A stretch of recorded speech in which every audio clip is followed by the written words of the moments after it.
Greetings, gardeners. Well, yesterday I produced this video about what grows in Hawaii.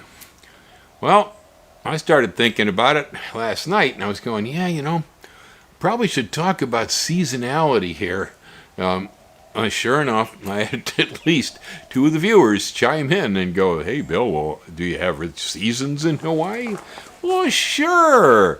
Yeah, we got like mango season, we got lychee season, we got guava season, and we got lilikoi season. All four of them. It's true, but that's kind of a local joke.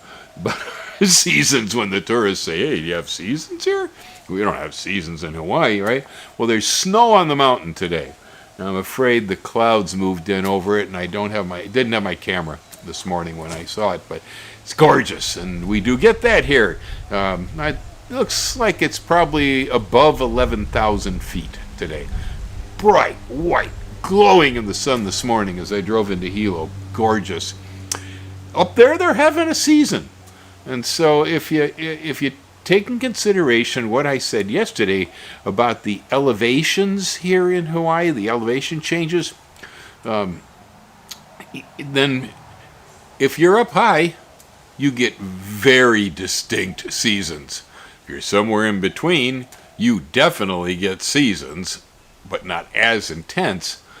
Down lower by the shore, it is somewhat seasonal, but you're probably not going to notice it very much.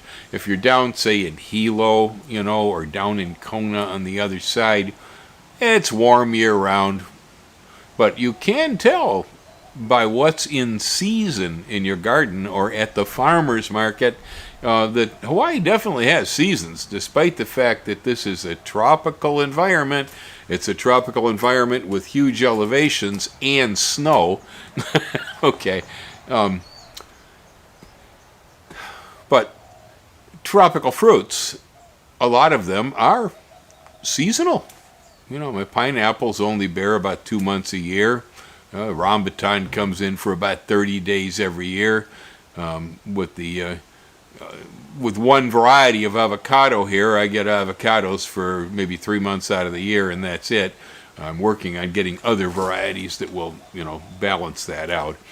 But yeah, most of the stuff that we grow, even though this is a year-round sunny wonderland here, the plants still have their things. They're going to come and bloom at a certain time, they're going to fruit at another time, and then they're going to take a rest for a while. That's the way it goes. Now, I'm here at about 1,680 feet at the high point, and at this elevation, we really can see the difference from winter to summer. It's probably only about an hour and a half or an hour and 20 minutes variation in day length from June to December. But after you live here for a while, that gets noticeable. It's definitely, I get up in the morning and the sun isn't up yet. So I get up in the summer, the sun is almost always coming up out of the ocean. See? And, the evenings come on quicker. We notice this. The shadows get longer. The shadows are different this time of year, so it's detectable. Even the color of the light is not exactly the same. It's a little more golden at this time of year than it is in summer, where it's more white. But like I say, we're at 1680 up here, and we really do experience variations that are enough that whereas tomatoes and peppers will stay alive at this time of the year up here, they don't do much. There's probably about 2 or 3 months out of the year here in the middle of winter when the peppers and the tomatoes are pretty sleepy. Now, string beans and corn are more resistant to cool weather, and they seem to be able to be grown in the winter time here. I can try to grow almost anything, but at this elevation, it is most logical that when I'm planting during the fall, that I'm actually installing things that tend to like cooler weather. Things like carrots, things like cabbages, broccoli, kale, onions, real good weather for lettuce, peas. Instead of planting string beans right now, I'm planting peas. That sort of thing. I've still got tomatoes out there, but they're not yielding too much. The birds have been decimating them anyway, and they also pick up a lot more disease in the wintertime when it's cooler because they stress more. Now that's right here, right? And so now you go 1,600 feet down the mountain by the shore, you're probably not going to notice as much variation as I see here. On the other hand, you go another 14 miles up the road the other way, and you're in the town of Volcano. Volcano definitely has seasons. It tends to be cool year-round, but the summer is warmer than the winter, and the winter you probably want a wood stove up there. It's at 4,000 feet. So once you get to 4,000 feet in Hawaii, you're going to need a sweatshirt and maybe some sticks of firewood when it comes to, comfortable through January. So you're definitely not going to be planting tomatoes in Volcano during the month of January. Here I'm pretty much holding off on any warm season type crops until we hit February. Part of that is I'm just plain tired. The Hawaii Food Basket had me running this year, growing so much stuff for them, that I've seen about enough of it for a while. I'm taking a break. Right now, my garden is filled with just stuff for me and Ellen to eat. I didn't raise anything for anybody else out there right now.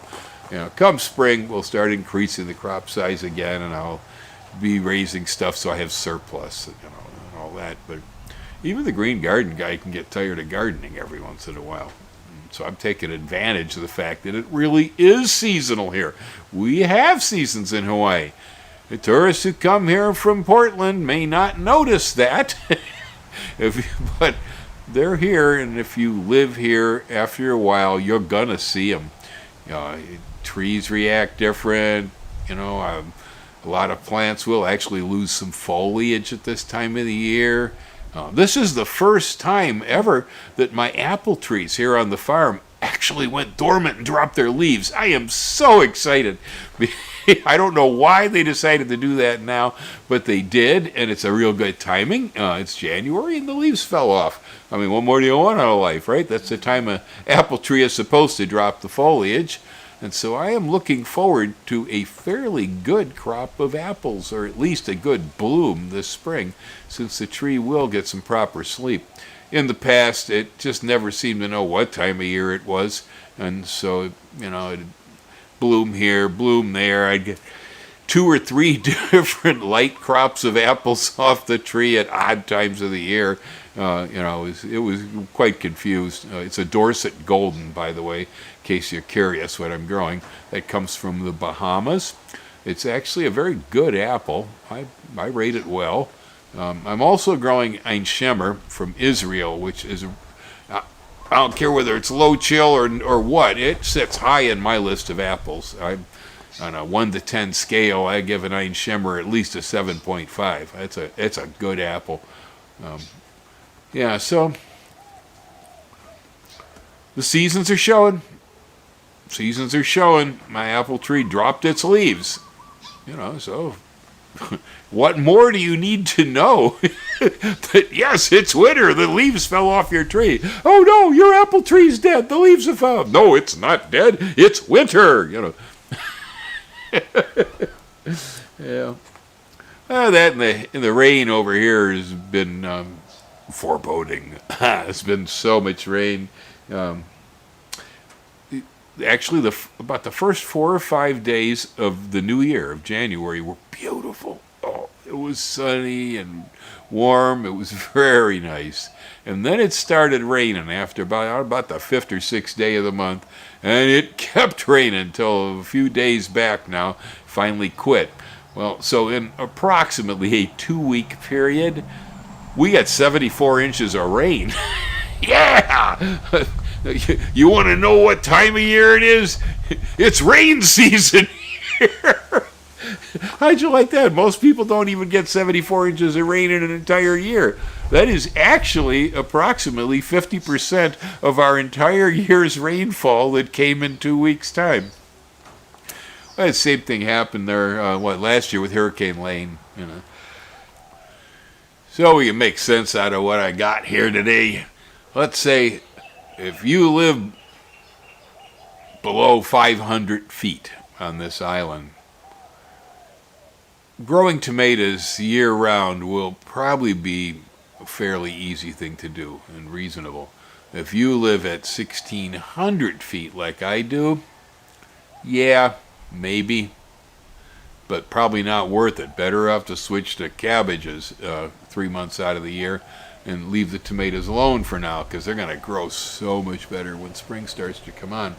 So the seasonality here at this elevation is subtle, but it's definite. It is definite. You can see it. So you go up a little higher, like I say, another 14 miles up the road, you're at 4,000 feet. Then you really have seasons. You don't have snow. You won't start seeing any frost in Hawaii until you cross over 6,000 feet up. And you're usually not going to see much any kind of snow unless you're above 10 or 11,000 feet. That's generally where the snow falls. And like I say, it's there today. So if you're not sure if there are any seasons in Hawaii and you're over here vacationing at the moment, look up when the clouds break. You'll see winter. Aloha, y'all hang loose. Yeah, you have a great winter season, garden season, wherever you may happen to be.